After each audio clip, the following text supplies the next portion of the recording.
तो YouTube channel के इस प्लेटफॉर्म पर आप सभी लोगों का दिल खोलकर स्वागत है। दोस्तों, इस वीडियो में आप लोगों को रेलवे के एग्ज़ाम हो, एसएससी के एग्ज़ाम हो, टीचिंग के एग्ज़ाम हो, इन सभी एग्ज़ामों के लिए हम वीडियो आप लोगों के लिए महत्वपूर्ण होने वाली है। साथियों, इस वीडियो के माध्यम से आप लोग वनडे एग्ज़ाम की किसी भी एग्ज़ाम की आप लोग तैयारी कर सकते हैं। तो चलिए दोस्तों, बिना किसी देरी के हम लोग आज के पहले प्रश्न की तरफ बढ़ते हैं। और आज का पहला जो प्रश्न है आप लोगों को स्क्रीन पर दिख रहा होगा। साथियों, कह रहा है कि सतलज नदी का उद्गम स्थल है। क्या हरिके बैराज है, राकस झील है, ब्रह्मगिरी पहाड़ियाँ हैं या अमरकंटक है। तो सतलज नदी का जो उद्गम स्थल पूछ रहा है साथियों, तो इसमें से कहाँ से जो है सतलज नदी निकलती है साथियों, तो हो जाएगा क्या, राकस झील। क्या हो जाएगा साथियों, तो राकस झील। यानी कि हमारा जो पहला प्रश्न है उसका जो सही जवाब हो जाएगा ऑप्शन बी सही जवाब हो जाएगा। चलिए आगे बढ़ते हम लोग। कह रहे हैं साथियों कि मछलियों का अध्ययन क्या कहलाता है। क्या एंथोलॉजी, ऑर्निथोलॉजी, इक्थियोलॉजी या पोमोलॉजी। तो बताइए साथियों, जो मछलियों का अध्ययन है वो क्या कहलाता है, तो वो हो जाएगा हमारा इक्थियोलॉजी। ठीक है, मछलियों का अध्ययन पूछेगा साथियों तो हो जाएगा इक्थियोलॉजी। लेकिन मछलियों का जो पालन पूछेगा तो हो जाएगा हमारा क्या, पीसी कल्चर। पालन पूछेगा तो पीसी कल्चर, अध्ययन पूछेगा तो इक्थियोलॉजी। वही अगर पोमोलॉजी की बात किया जाएगा साथियों तो यहाँ पर फलों का अध्ययन किया जाता है। ऑर्निथोलॉजी की बात किया जाएगा साथियों तो यहाँ पर चिड़ियों के बारे में अध्ययन किया जाता है। तो साथियों, कुछ ऑप्शन के हिसाब से भी आप लोग देख लीजिए कि इसका क्या क्या आंसर होगा। पामोलॉजी एक बार फिर से सुन लीजिए, फलों का अध्ययन है। यहाँ पर ऑर्निथोलॉजी क्या हो जाएगा, तो चिड़िया के अध्ययन के लिए। इक्थियोलॉजी क्या हो जाएगा, तो मछलियों के अध्ययन के लिए। आप लोगों को एंथोलॉजी का अध्ययन बताना है कि किसके लिए किया जाता है। बिना दुर्ग वाला एकमात्र सिंधु शहर कौन था। क्या चनहुदड़ो था, लोथल था, कालीबंगा था या रोपड़ था। तो बताइए साथियों, बिना दुर्ग वाला एकमात्र सिंधु शहर कौन सा था, तो हो जाएगा ऑप्शन ए चनहुदड़ो। कौन होगा साथियों, तो चनहुदड़ो। साथियों, यह प्रश्न वो है जो कि प्रीवियस ईयर परीक्षाओं में पूछे गए हैं। कुछ ऐसे प्रश्न हैं जो कि परीक्षाओं में पूछे जाने की संभावनाएं हैं।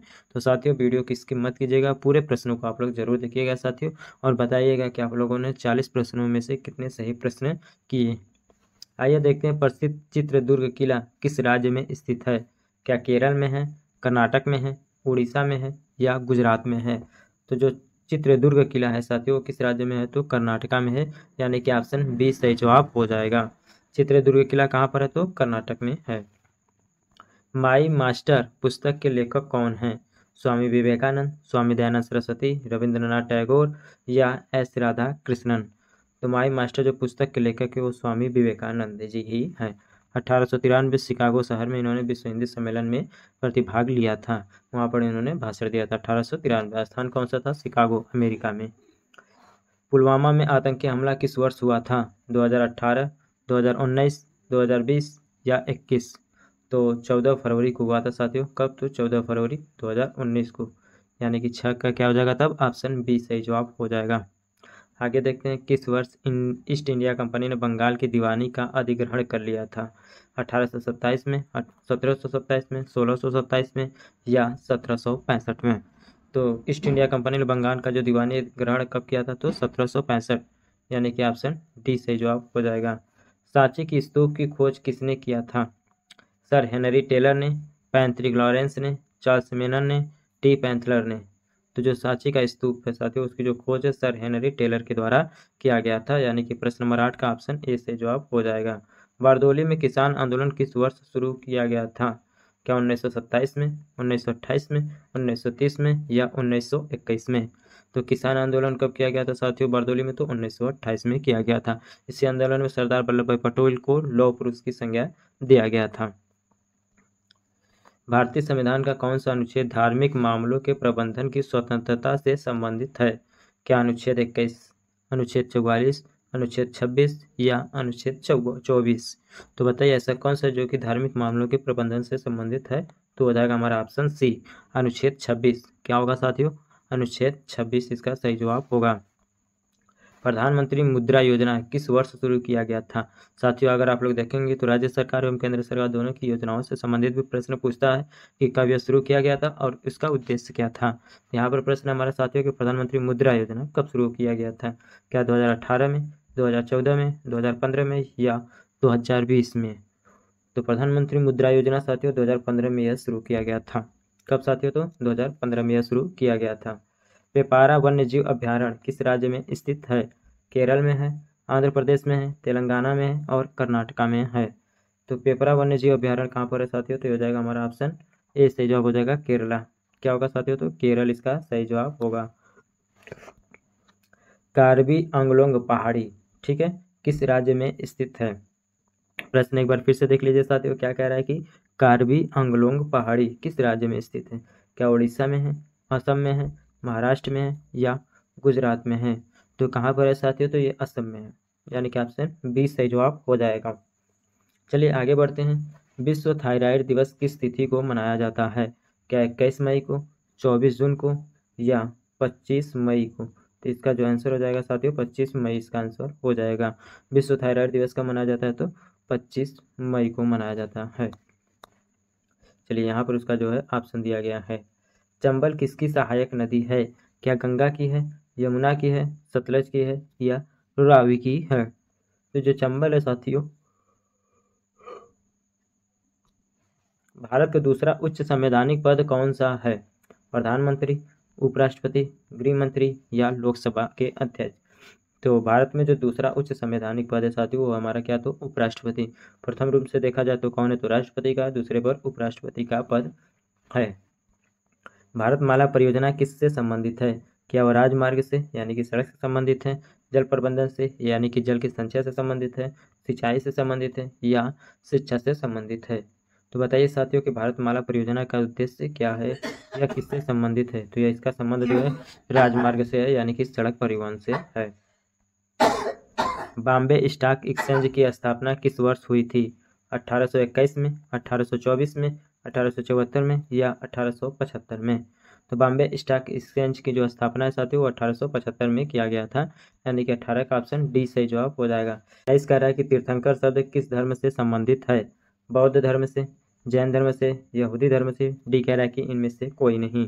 तो तीर्थंकर जो शब्द है साथियों उसका जो संबंध है वो जैन धर्म से है, यानी कि 19 का ऑप्शन बी सही जवाब होगा। तुंगभद्रा किसकी सहायक नदी है? कावेरी की, कृष्णा की, गोदावरी की या सतलज की?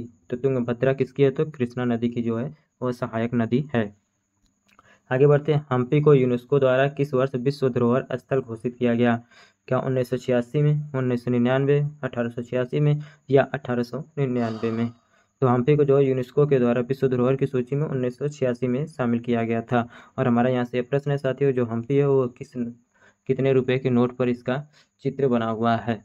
ठीक है, जैसे 2000 की बात किया जाएगा दोस्तों तो उस पर मंगलयान है, 500 की बात किया जाएगा दोस्तों तो उस पर लाल किला है। तो आप लोगों को बताना कि हम्पी वह कितने रुपए के नोट पर है, 10 रुपये, 20 रुपये, 50 रुपये या 100 रुपये के? बताइए। ऑप्शन में बता दिया मैं कि 10, 20, 50, 100, इन चारों में से बताइए कि किस रुपये में वह हम्पी का चित्र बना हुआ है। आगे देखते हैं। तोरा मीरा किसकी एक किस्म है? क्या यह धान का है, गेहूं का है, तिलहन का है या दलहन का है? तो तोरा मीरा किसका किस्म है साथियों? तो तिलहन का। कालीबाद अभयारण्य किस राज्य में स्थित है? कर्नाटक में, केरल में, असम में या राजस्थान में? तो कालीबाद अभयारण्य कहाँ पर है? तो कर्नाटका हो जाएगा, यानी कि ऑप्शन ए से जवाब हो जाएगा। हाजी अली दरगाह कहाँ स्थित है? कोलकाता में, मुंबई में, चेन्नई में, नई दिल्ली में? तो हाजी अली दरगाह कहाँ पर है? तो मुंबई में है, वर्ली तट के निकट। ठीक है, वर्ली तट पर। प्रधानमंत्री जनधन योजना किस वर्ष शुरू किया गया था? 2014 में, 15 में, 16 में या 17 में? तो प्रधानमंत्री जो जनधन योजना साथियों 2014 में ही शुरू किया गया था, यानी कि प्रश्न नंबर 25 का ऑप्शन ए सही जवाब हो जाएगा।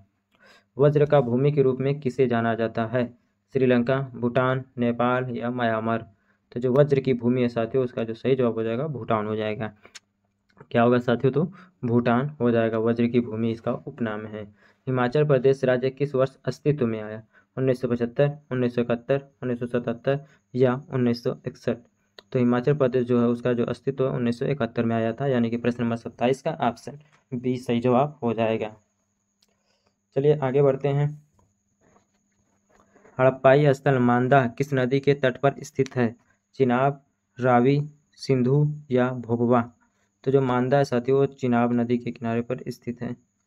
कहाँ पर साथियों? तो चिनाब नदी, यानी कि ऑप्शन ए से जवाब होगा। अनवरत शब्द किस धर्म से संबंधित है? क्या बौद्ध धर्म से संबंधित है या जैन धर्म से संबंधित है? तो जो अनवरत है साथियों उसका जो संबंध है वो जैन धर्म से संबंधित है, यानी कि ऑप्शन देख लीजिए किस में दिया गया अनवरत, तो ऑप्शन बी सही जवाब हो जाएगा। ठीक है साथियों, क्या हो जाएगा? तो बी सही जवाब होगा। रावी नदी का ऋग्वैदिक नाम क्या है? परुषणी, अस्किनी, वितिस्ता या विपाशा? तो रावी नदी का जो ऋग्वैदिक नाम है साथियों वो है पुरुषणी। क्या है? तो पुरुषणी।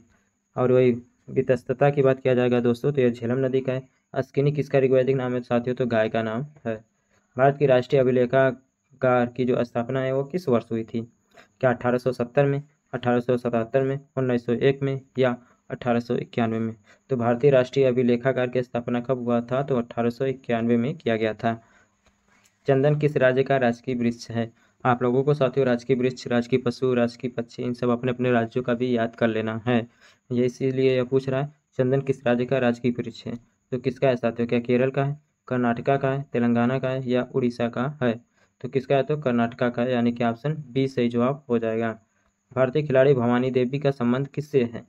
क्या तलवारबाजी से, तीरंदाजी से, बैडमिंटन से या क्रिकेट से? तो भवानी देवी का जो संबंध है वो तलवारबाजी से है। कोल्हापुर शहर किस नदी के किनारे पर स्थित है? चंबल नदी के किनारे पर, बेतवा नदी के किनारे पर, पंचगंगा या सोन नदी के? तो कोल्हापुर किसके नदी के किनारे स्थित है साथियों? तो पंचगंगा नदी के किनारे पर स्थित है। उगादि किस राज्य का प्रमुख त्यौहार है? आंध्र प्रदेश, तेलंगाना, मेघालय या गुजरात? उगादि किसका है? तो आंध्र प्रदेश का यह प्रमुख त्यौहार है। एग्जाम वॉरियर पुस्तक के लेखक कौन है? क्या यशवंत सिंह, एल के आडवाणी यानी कि लाल कृष्ण आडवाणी, अरुण जेटली जिनकी मृत्यु हो गई, नरेंद्र मोदी? तो एग्जाम वॉरियर किसकी पुस्तक है? तो नरेंद्र मोदी की है, यानी कि 36 का ऑप्शन डी सही जवाब हो जाएगा। तुंगभद्रा नदी का प्राचीन नाम क्या है? क्या विपाशा है, कुंभा है, सतुतरी है या पंपा है? तो तुंगभद्रा नदी का जो प्राचीन नाम है वो है पंपा। क्या साथ है? तो पंपा, यानी कि 37 का ऑप्शन डी सही जवाब हो जाएगा। सूर्यधार झील किस राज्य में स्थित है? हिमाचल प्रदेश, हरियाणा, उत्तराखंड या उत्तर प्रदेश? तो सूर्याधार कहाँ पर है? तो उत्तराखंड में, यानी कि ऑप्शन सी सही जवाब हो जाएगा। आधुनिक परमाणु सिद्धांत का जनक किसे माना जाता है? आधुनिक पूछ रहा है साथियों। क्या जोसेफ लिस्टर, अरस्तु को, थियोफ्रेस्टस या जॉन डाल्टन को? तो बताइए साथियों कि जो आधुनिक परमाणु सिद्धांत है वो किसके द्वारा दिया गया है? तो हो जाएगा हमारा क्या? John Dalton. अशोक के किस शिलालेखों में बौद्ध ग्रंथों का उल्लेख मिलता है? भाबरू शिलालेख, सुपारा शिलालेख, गिरनार शिलालेख या धौलिया शिलालेख? तो क्या हो जाएगा? तब ऑप्शन ए से जवाब हो जाएगा भाबरू शिलालेख। केरल से संबंधित तट को किस नाम से जाना जाता है? क्या कोरलमंडल तट, मालाबार तट, कोंकण तट, डी कह रहा है कि इनमें से कोई नहीं। तो क्या होगा साथियों? केरल के जो तट है उन्हें क्या बोला जाता है? तो मालाबार तट बोला जाता है, यानी कि ऑप्शन बी सही जवाब हो जाएगा। कबरताल आर्द्रभूमि किस राज्य में स्थित है? उत्तर प्रदेश, बिहार, झारखंड या उड़ीसा? तो 42 का क्या हो जाएगा साथियों? तो ऑप्शन बी सही जवाब हो जाएगा, बिहार।